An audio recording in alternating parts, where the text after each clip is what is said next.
Talk to the Walk podcast. Good morning. It is Wednesday, right? Wednesday, my dudes. Wednesday, my dudes. Yesterday, feeling like crap. So it was the energies. That's how drained. You're feeling drained. I actually felt a little drained. Maybe it's just how I'm gonna feel every so often with the things going on in my life and how it affects my mental health. Sometimes I just feel like I can't wrap my head around a certain situation, or I wake up with my heart pounding because I know it's that moment where it's like, what are you gonna do?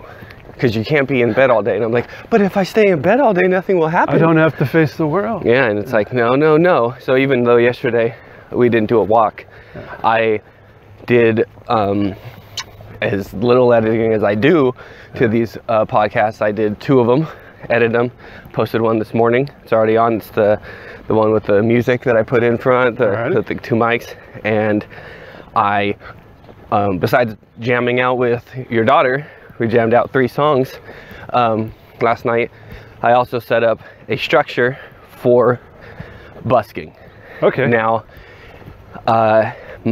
we talked about how nervous I was last time we walked, and I'm in bed feeling nervous this morning about just even needing to do that. It's like, and it's not like, oh, you need to do that because where else are you gonna get money?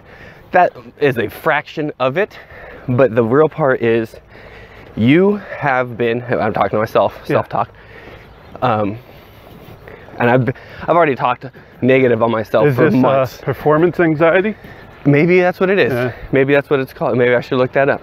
Maybe it's performance anxiety. I'm talking to myself. I'm like, you have been talking about how you want to be, do something with music. You don't like this job, or you do this job just because it is a job. You know, you worked in retail. I'm talking to myself again. You worked in retail. You worked in education. You did enjoy education, but right now there's no way you're getting education job right now. And what are you gonna do? Because time doesn't stop for you. Figure it out, kind of thing, right? So I'm sitting there and I'm like, okay, time's not stopping for me. I want to do this. When I play music, when I perform, when I entertain, time passes extremely fast. As if it was a job, it'd be a job that I'd enjoy. And you talked previously about, you know, that little dopamine hit. I mean, that's definitely something that, you know, gives you a buzz. Oh yeah. Yeah. So I mean, it's not just I'm doing this to put money in my pocket. It's you're getting enjoyment out of it. Correct. And that's great. I mean, heck, you know, who wouldn't like to enjoy their job? That's what I'm thinking. Is there's a lot of jobs that I've come across. They either won't hire me right now, or it would be a job that it just doesn't seem like a fit for who I am. Yeah, it might be, you know, soul sucking. Now, what I don't want to have is unrealistic expectations for my future. Okay, so I don't want to set some kind of like, here's what I'm going to try to do, and everyone around me's thinking it but not saying. That sounds ludicrous. Okay. That doesn't sound achievable. You sound like a madman, just grasping at straws. Why are you doing that and not something more intelligent? And so when I set that up, I'm like, well, what can be more, you know, stable? What can be more intelligent than saying, I would like to do a job where a portion of it I really enjoy. I know there will be parts of it that are tedious and that are, that, you know, doing it every day, you might get, you know, like, oh, I got to go to work, but that's work. But in the end, I want to say, hey, I'm glad I'm using my skill set to my advantage, and I'm making a profit off of it. Let me throw, you know, a little more tough love at you anyway, right? If you go and you busk and you make, say, a reasonable amount of money, it's better than not doing anything. It's better than self-loathing and you know, and without being a complete jerk, you're not doing anything. You know, so go out and do something. And even if it's I hear that. And even if it's go out and do something and feel better about yourself. Again, you know, ludicrous. That's crazy. At least you're taking a step to make yourself feel better. You know, taking steps to find enjoyment, right? We talked about that. And is that, you know, if it's not lucrative or if it's not financially stable, then, you know, you said, is that crazy? Is that something I shouldn't be doing? Yeah. And we also talked about the balance of mental health versus money, you know? And it's like, if it makes you feel good, then it can't be that bad. It can't be that bad. You know? And so as I just said, that I want to use my skill set to turn a profit, and I'm going to start from the bottom. That's fine. Let's do it. Let's start from the bottom. The part where I think people will go, well, what are you talking about? What are you doing? You can't be doing that, is when I throw in my daughters. And I have that specific financial obligation, an obligation to my car or for rent, because I could essentially do my car is my home, all that kind of jazz. If I didn't have daughters, if I didn't have that obligation, because the breakup I'm facing isn't a normal thing. I have, it's so much more for you. Yeah, it's so much more complex when I try to hold on to that. Well, maybe someday, some way, and in some fashion, I get to hold my little girls and we play a board game, or we go outside, go on a picnic, maybe. And maybe that's the ludicrous part, is that, what are you talking about? That's not going to happen. You're going to be doing some kind of job that takes you out of their lives. You'll rarely see them on anything else besides a computer. So get to work, get to working 14 hours a day, doing something you hate. What do you care? Just make sure you pay that bill, right? Yeah. So I'm facing with, okay, is that's actually the sane logic, is, you know, like, enslave yourself with a job you hate. What you're told. Stop thinking outside the box. Or is it, because without them, you know, that if you won $1 million or whatever, if it was asking myself the question, if I am having a breakup where I need to be independent and I need to start a life and create a life, go.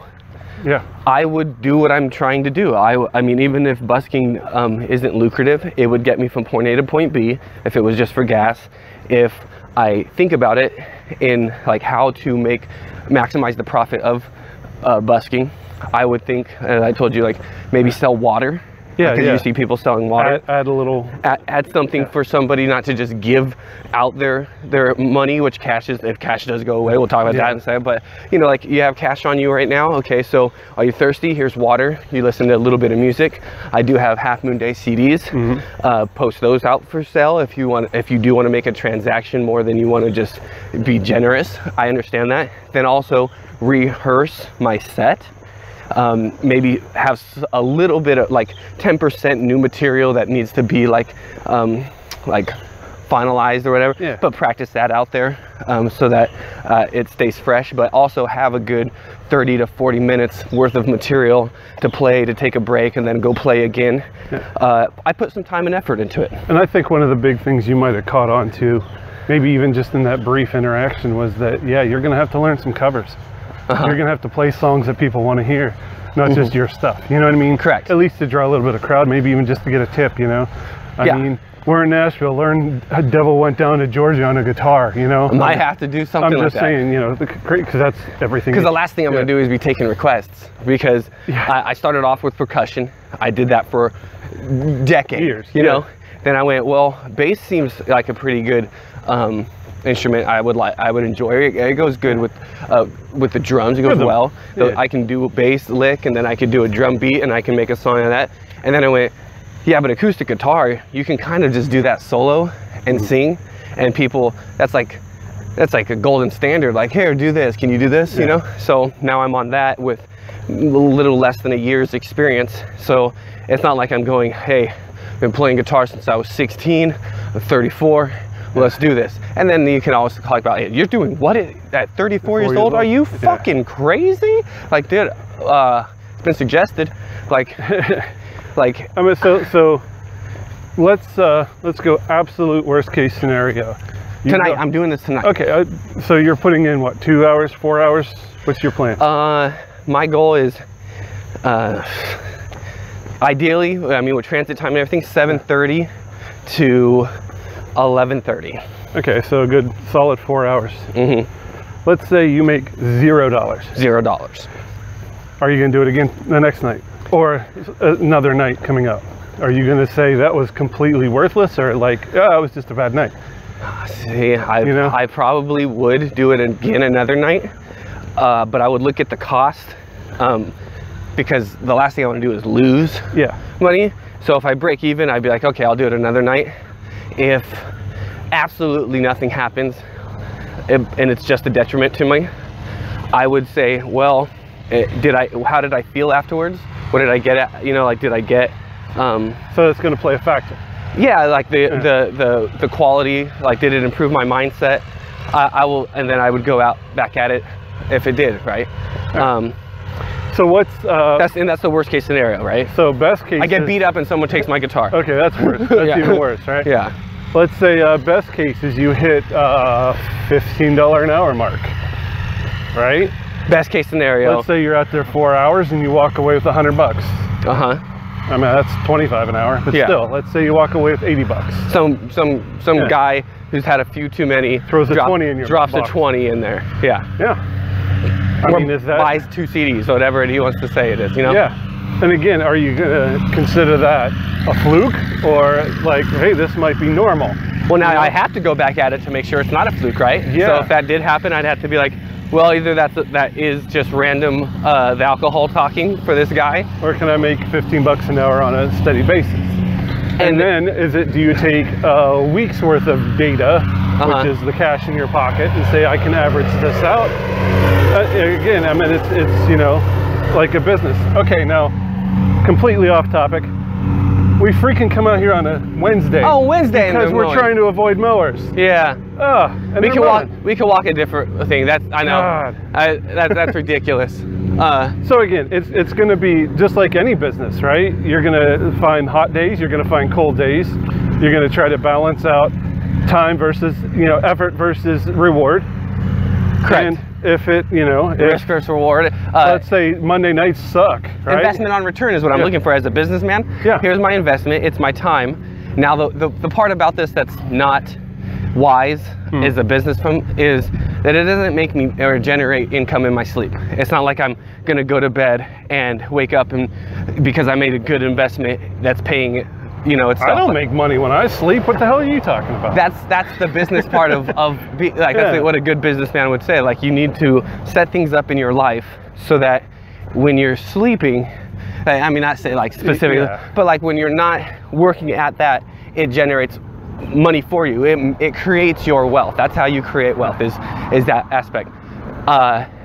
That's not impossible for even you or me, because say this podcast, other music arts and stuff that I've released and stuff, they have the potential to do that, but now it's about your name recognition, so it's not like I haven't ever tried that path where something I've released has the potential to generate income. Oh, true. And we've complained before about finding listeners and how hard that is. And I mean, guys following us. He's got to be. Anyway, and we're facing this reality, not harsh reality, but a reality of like, well, it's out there. Why isn't anybody listening? Because maybe we're not interesting. Name recognition, Who are you two? Like I said, if we're Johnny Depp and Leonardo DiCaprio making walks, talking about our acting career and all the crazy stuff, we'd have millions of views, right? I mean, the best. We're not. We're Brendan and Shaun. And the best case scenario is someone stumbles across a picture, our thumbnail, and says, "Oh, what's that?" And clicks on it. That's what we have to go on right now. Correct. And we're trying to spread it around a little bit, talking to a few people. I mentioned a possible collaboration with somebody. We're working on that. Yep. That might come. That might be here, within the next 2-3 weeks, where we actually have a different person's voice, or we're on someone else's podcast. That's just networking that we talked about. Yeah, so we're moving the gears. The gears are moving. Trying to do something, and I kind of came home with a joke T-shirt idea for you. Oh yeah. But like, seriously, we can make T-shirts and put them out to anybody who might be interested. Here's merch for Cock of the Walk podcast, And it's a good idea. I mean, we can have at least two. One that has at least the two thumbnail. chickens. Yeah, the two, like the actual 2 roosters, 2 cocks, whatever. Yeah. And then there's that one that has a trash can with trash overflowing from it, and it says, "That's garbage." Get the exclusive "That's Garbage" t-shirt. And on the back it says, "Laser wash" with a splash, like stuff like that. Which would be, that is the entrepreneurship element of this, is where if you did have those and you sold 15 in your sleep, you just generated income that you didn't, you know. And that's where my mind has always gone, despite the fact that people are like, and school even probably perpetuated this, you need a piece of paper, it's called a diploma, it's worth money, go get one, then go get a job, be a good sheep, and make a lot of money for somebody who owns a company. And it's like, what if I want to be that somebody? Who are you? And I know people who don't really have any college. If you want to be that person, go to school and get a degree in marketing, get a degree or MBA, and then maybe you might be able to open your own business. Because 99% of those fail, you know? And that's where that's the point in life I'm at right now, is I've always had a skill set that I would like to generate profit for, and I always had the willingness to try that. That's why I'm waking up with my heart racing at 3 a.m. because I'm so nervous about failing again. Because when you fail and you've tried really hard, whether it's in your marriage or it's in a business venture, when it's, you know, with moving across the country and that didn't work out, when you have failures, sometimes they beat you down and it's hard to get back up. And it's taken me, I'm gonna say, months to realize I gotta get back up. Well, success is that one time you didn't fail. That's all success is, right? The one time you didn't fail. That one time you didn't fail. And so that's where I'm at. I'm at, like, and if I do this, is it stop, like, you know, well, we talk about what things are. Insanity is doing the same thing over and over and expecting different results, right? Yeah. Now, I'm not saying I've ever done this before, but is it, in general terms, I keep trying to do things without thinking of all the complexities, and I keep failing. And here I go trying to do that again without thinking, and I'm failing. So, you know, so what are you, insane? Like, no, I really do think that there's a part of me that needs to enjoy what I'm doing for my mental health. And I mean, I've come down. It's not a luxury. Yeah, I've come down this road too of many times where I was like, you know, I should start my own business. My wife's, we've talked many times, a great cook, right? Yes. We could open a business. My wife could cook, and we'd probably sell like hotcakes. I'm afraid to fail. I'm afraid of, like, oh, you don't have any customers today. How do you justify that? You know, or how do you get over, like, oh, well, business is slow today, or there's a national pandemic that's shutting your restaurant down to 25%. Correct. You know, how do you get over those things? How do you live through the? Some people are they had a good meal, they had a good thing going, and they won't go back into business. It was them and their kids. It's too much of a hit. Yeah. Boom, boom, and they took a huge hit, and they're probably suffering. Their mental health is suffering. Their finances are suffering. There's probably those people that I'd like to talk to. And hear what they're saying or what they're thinking, because that's a tragedy. That's actually happening right now. It's a tragedy. Well, let me give you, you know, I like to share stories. Yeah, give me a story. This wasn't planned. My father, okay, he was very big into hunting, fishing, trapping, and all of this throughout his youth, right? And he did it up into his adulthood. And my family comes from I say a long line of entrepreneurs. My aunt runs her own catering business. My mom helps with that. My mom owns a food truck where she has to go out and hustle every day. And, you know, after her retirement, my other aunt works as, I'm sorry, I'm winded. Yeah, take one day off. Jeez. Yeah, my other aunt owns her own computer, like, online service. My uncles are contractors. So long line of family of, like, entrepreneurs going out doing it for yourself. My father tried to start a fox farm. Now, this is, you know, at this day and age, controversial. Fur is murder, right? You know, faux furs in, all that stuff. But he was raising literal animals, slaughtering them, and harvesting their fur for sale. Pelts. He's doing pelts. He's doing pelts because that was his passion growing up. He loved hunting, loved trapping, loved the outdoors.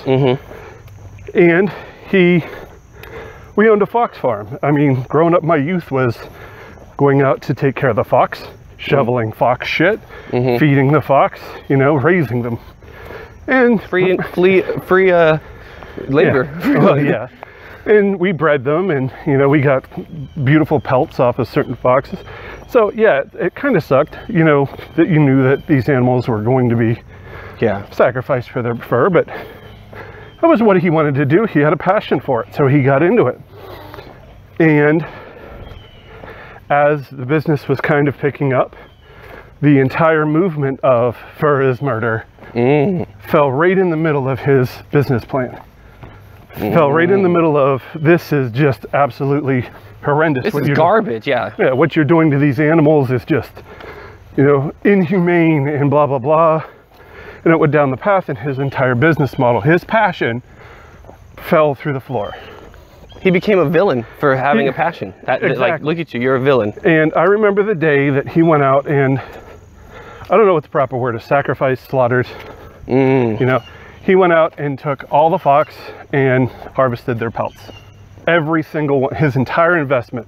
His entire inventory at that point in his mind, but like, all these I'd say easily $25,000 worth of animals, you know, in the care and the food and the time and the preparation, and we had property and a barn on it and everything. Oh my God. He went out one day and just said, yeah, they're all gone.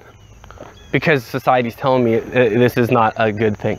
He you know, harvested their pelts, had them tanned, and I think they're still sitting in a closet in our house. Because they won't sell because of the movement. Yeah, and this was his passion. I mean, he put so much time, so much effort. I'm talking my formative years, from probably 7 years old to 15, like we were raising fox. Wow, that hits me two ways, man. Yeah. Like, no joke. One, it angers me that like I say, I don't know what my opinion is on the fox or you know, is murder. I don't know. I think, you know, we're slaughtering chickens and cows. And you buy leather, right? And yeah, you buy leather, you buy steak, you know, excessive amounts of hamburgers and stuff. So I don't know how to form my opinion on that without getting into more details. My initial reaction is the fact that you told me it's his passion. And that hits me like, okay, so a man has the passion is legal, okay? It's not like he's like, hey, I like to sell cocaine because I do bumps and let's do that, and I make an it's, you know, it's a thing that he grew up in an area where that is accepted, and then society said, hey, we're changing gears, and if you do that now, shame on you. Shame. And that's upsetting. That upsets me. Like, why can't that man, I mean, obviously he's in America, why can't he turn a profit in America with his passion? Why can't he live the American dream? Because shame. Oh man. And then turning that to me. But like I said, I remember the day he came home, he was crushed. He was crushed. Did you see your dad cry? I didn't, but goddamn, he should have. I mean, he was on the verge. He's just like, it's over. It's like this dream that I've been doing, this passion that I've had, I've come to the realization it's just absolutely pointless. Is it bad that I would love to talk to your dad about that moment in his life and how he got over that? I would too. You know what I mean? Like, now that you have like I mean, I was a kid at the time, so it was like, okay, Dad, you know, let's do the next thing. What did he? What did his mom? I know. Okay, let's build a puzzle, and he's like, don't you understand? Like, and okay, so the second part of how that hits me is, I have 3 drum sets. One I've had, it was my second kit. I started with a little electric pad from Yamaha, some little like. Well, you even mentioned getting rid of your toys, so I'm sure this is kind of on the same line. Yeah, it's the same thing. So my passion was music. I've, over the course of time, collected different musical equipments, amps, kits, drum kits, percussion instruments, triangles, whatever, blocks, all these, you know, bass, guitar.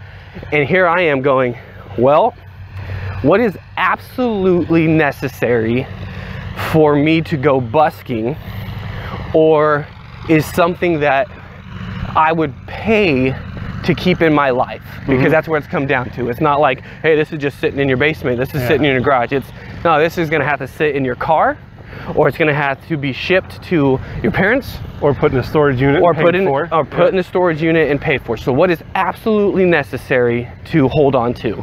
Obviously, it's not your video games, consoles. That's like, that was the first stuff to be like, all right, pictures, let's go. Like, eBay already has the prices.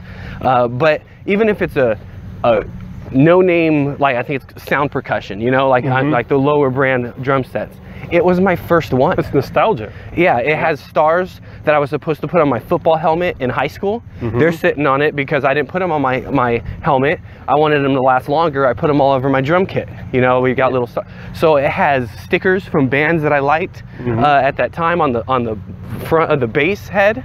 It's just this thing that's like, I guess I'll take the bass head and sell the shells. You know what I mean? It's like almost a monument to your passion. And there's my pelts, man. And I'm giving that up, kind of for the same reason. God, this guy coming right at us. What an idiot. Yeah. Well, he doesn't know where we're He does. He's looking right at us. Freaking guy. Anyway, and it's sitting there like, I'm gonna give up my passion, and I'm gonna either alter it because it didn't work out the way I thought it would. I'm gonna alter it, or I'm going to sacrifice it, like you said, like go out to the barn and sacrifice it, because that's what I gotta do. And is it society saying, hey, I gotta do this, I gotta make sure that you know, the whole thing is done better? Followed. Yeah, he's a fucking idiot. What are you doing? My God. And then I turn back and he's looking at me. It's like either go, pass, or stop for a minute. Good God. Sorry, guys. My God. No, that's his bad. He's like sitting there like, I have nothing better than to follow these guys with my loud lawnmower and ruin everything for that. No, it's good. But anyway, so that's where I'm at. That's why when you were telling me that, I'm like, oh my God, this is hitting home for me. This is making me feel like he did it. I bet you that wasn't easy for him. I bet you he had a part in him who said, I guess I'm, you know, just like, fuck what they say. I'm gonna do this anyway. But because it's not gonna sell, it's not gonna be, he was selling them for a profit. Yeah, they're trying to. He had to be profitable, right? Yeah. So at some point he's sitting there going, well, if it's not gonna be profitable, I can't do it. Well, I know for years, I know 4 years, there was no money coming off of it. For years. I mean, I don't remember him ever selecting a animal to sacrifice for a pelt. Okay. I meant 3-4 years, like we were out there feeding them every day, you know, raising them, taking care of them. They became almost pets. You know, like if you live on a pig farm, you're not going to name every pig. Yeah. Because you're going to be eating Tommy at the dinner table, you know, bacon. Yeah. You know, you don't name everyone, but we had names for several fox that we just knew we weren't going to, you know, kill. Oh, really? Yeah. There was Friendly, because fox are, you know, semi-dangerous animals. Yeah. He'd lean up against the pen and let you pet him. Right? Fox wouldn't do that. Yeah. So we had one named Friendly, right? And he was a beautiful, like, red silver mix. Oh, beautiful fox. Again, you know, it's what you grew up with. You didn't know any different. And it's wild. Yeah. It's wild. Like that.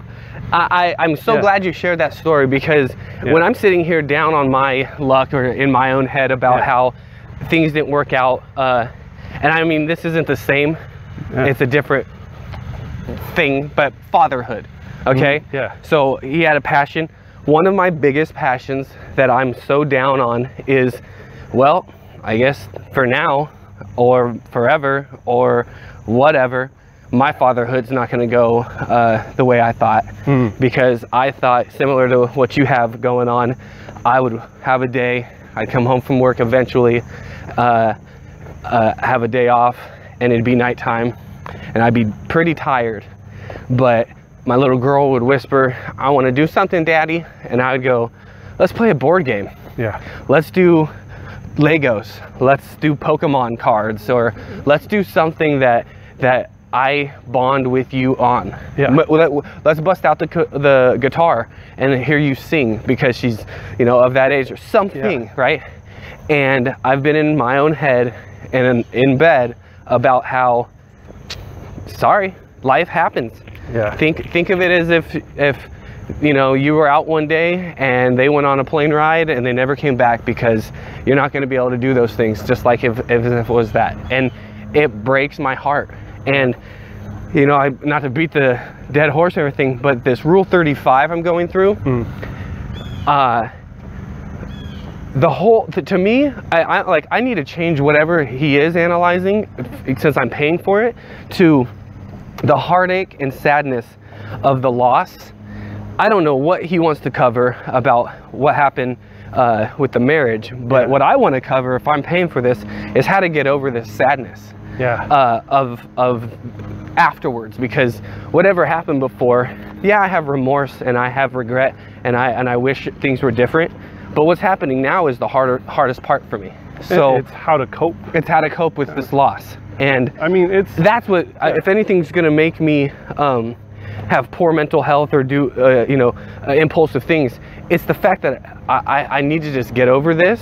I need to understand it and cope with it better, because like some people won't throw out those pelts, man. Some people won't go harvest a bunch of pelts and call it quits. Some people are sitting there like, no, I'm raising these foxes and we're going and I'm teaching them to attack. Or wait till the market turns. You know, how long would you wait? I mean, still technically, like you said, you don't even know how to feel about it. And this is, we'll go. Okay.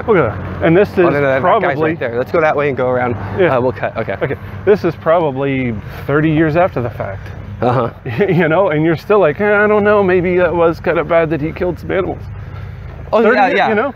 I don't know. Yeah, I mean, I understand that did happen. You know, like they throw paint on you in the runway if you had like that kind of activist stuff. And maybe it's clear as like, how did you not think that's bad? You know, when they would test lipstick on pigs or whatever it is, you know, and whatever. But again, like the area I was from, right?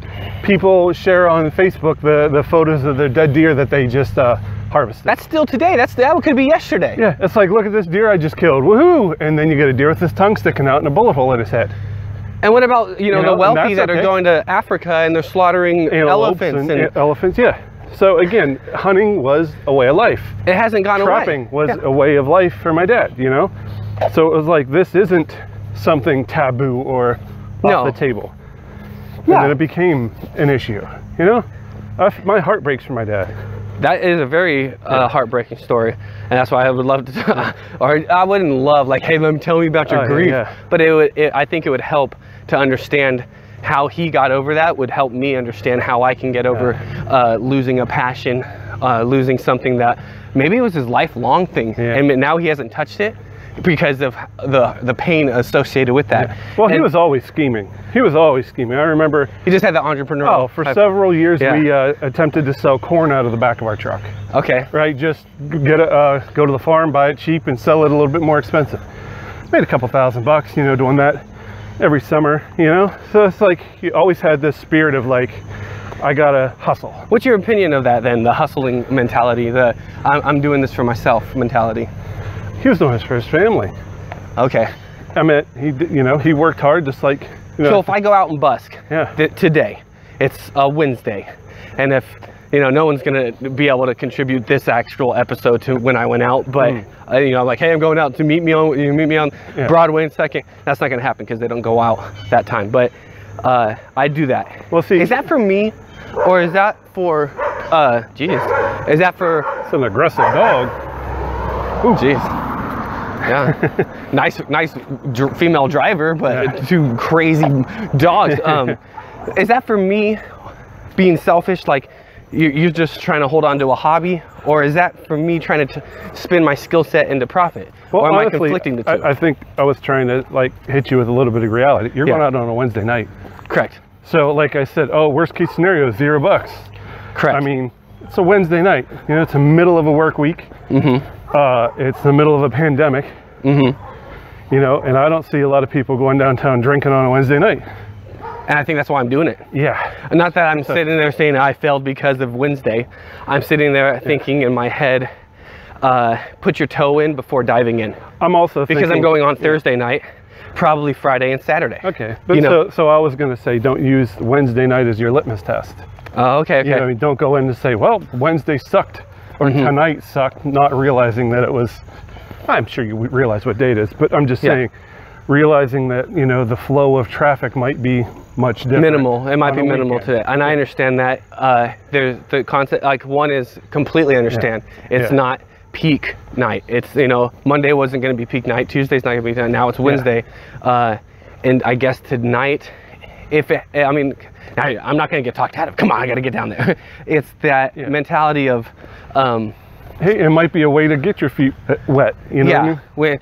And it's not the only thing I'm trying, okay? It's one aspect of how much does this produce, because there is no background check for this, okay? And that we've talked about that. There's no background check. It might be a job I can work 2 days a week at, which would be like a... You're trying, man. Yeah, Thursday and a Sunday. And let's just say you're trying. You're out there at least putting an effort in. I can honestly say that. Yeah, the effort, you know, like something's got to pay off. I can't be, you know, it's more than, for me, if I get the good emotions out of it, even if no one's listening, but I know that they can hear me in earshot. Yeah. Well, here I am, world. I'm not clamming up anymore. You know, I'll take it on the chin. Hit me with your best shot, because I'm Brendan. What if you I go. Okay, even worst case scenario. Again, I like playing devil's advocate. You suck. Yeah. What if you get hecklers? If I get a heckler, I think I need to make a song that combats a heckler, that claps back at him. You know, like that because I've sat there, not this is hecklers, but I've thought about how to get crowd involvement. I think that would be one thing. I don't mind getting a laugh. I hope the laugh is something I generated because of something I said or did, and it's not because of something I didn't expect, you know? So if I see, and it's not that it's gonna be a heckler, but if I see a bunch of drunk women who are celebrating a bachelorette party, because that's what they do, because I would like to entice them to stop for 20 seconds, get the person who's getting married's name, slap that name in a song that's already been constructed. It just needs the name, and it doesn't change the song. It's just like Samantha, like Samantha's getting married, and then start like saying the exact same song that I would say if it was Amy's getting married.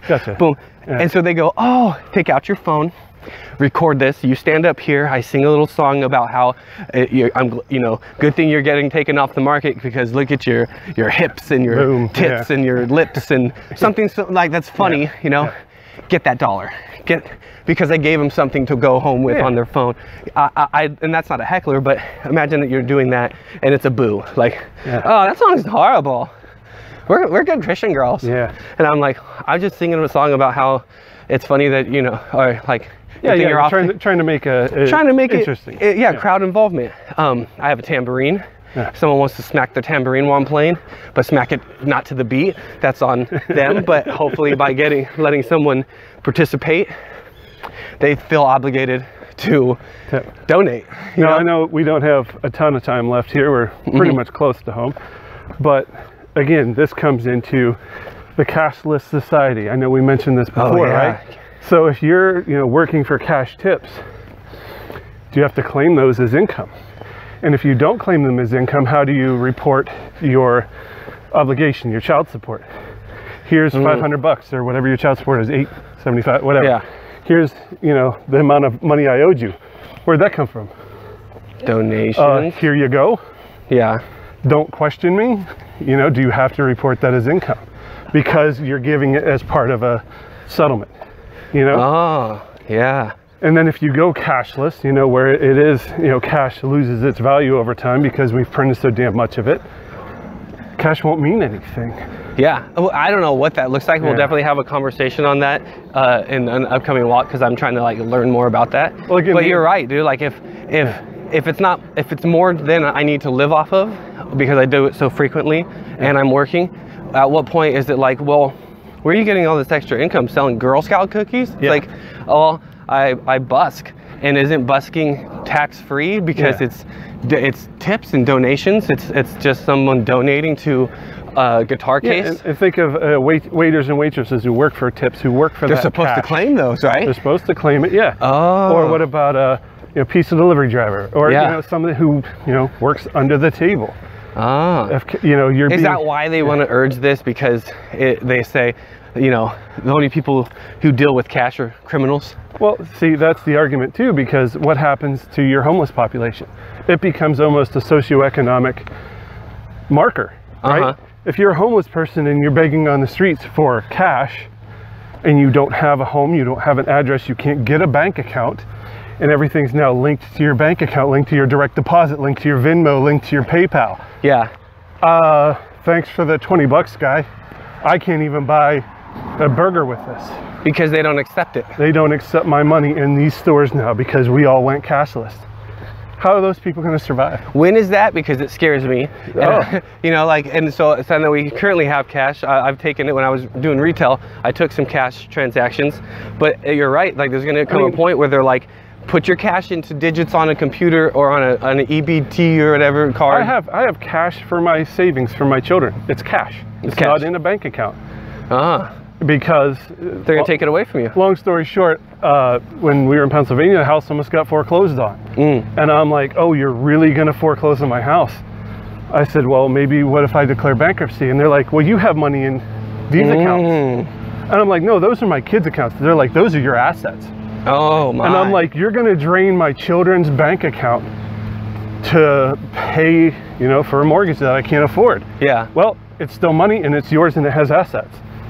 That moment, I'm like, my kid's money is under the bed. Yeah. That's not where it's at, but you know what I mean, under the mattress. That's the line, like money under your mattress. That's what they're trying to get rid of, people doing that. They want that to go the way of the dodo bird. I say no, thank you. No, we don't do that. Our generation, like that's a way we save. We don't trust you, big government. We don't trust you, bankers. We trust cash in hand. Things, I mean, no way. If you have a lawnmower guy, like the way here, you pay him cash, you might actually get a better deal. I'm paying you in cash, you know, and that's the criminal aspect, right? Because he doesn't have to claim it, you don't have to claim it. There's no way of knowing. Criminal, right? Well, super quick story. My daughter opened a bank account. She just recently got a job. She opened a bank account. She gave the banker all the paperwork, the copy of her birth certificate, all that stuff, right? And the banker never filed it properly. My daughter put stuff into her account through direct deposit, and they closed her account. And when she woke up one day and money just disappeared. Went to her account and it said zero balance. Vanishing wealth is what happens when you don't have cash. Zero balance in checking, zero balance in savings. And you're like, what the hell just happened? Oh yeah, somebody didn't do their job. And it was, you know, 3 days of follow-up and calls and making sure everything was ordered. And, you know, we got an apology. But they vanished your wealth. Your wealth just poof, there goes your wealth, right? Yeah, okay. And then, you know, I always refer to Fight Club, right? He blew up the financial institutions, set the debt record to zero, right? That was same idea, right? Yeah. I mean, could that be done? Could some hacker get in there and be like, nobody has a bank account anymore? Ooh. You know, and then it's like, okay, wealth is now nothing. Wealth is actually, there is no, you know, it's not based on anything. It's especially when we'll talk about Bitcoin at some point too. But then, someone gets in there and moves a decimal 3 digits, and now all of a sudden you're a billionaire.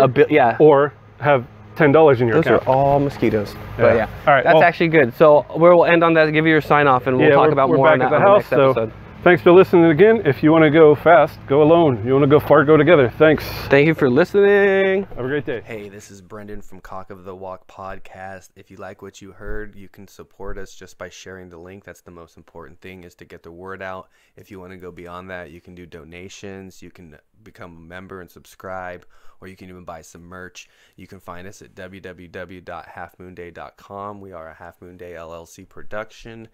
You can also reach us directly with comments, questions, or topics you want us to discuss at cockofthewalkpodcast@gmail.com or cockofthewalkpodcast@aol.com. We also have a Facebook, and you can find us on YouTube under the Half Moon Day page. On behalf of myself and Shaun, thank you very much for tuning in. We know there's a lot of podcasts out there, and we appreciate your time. Have a good day.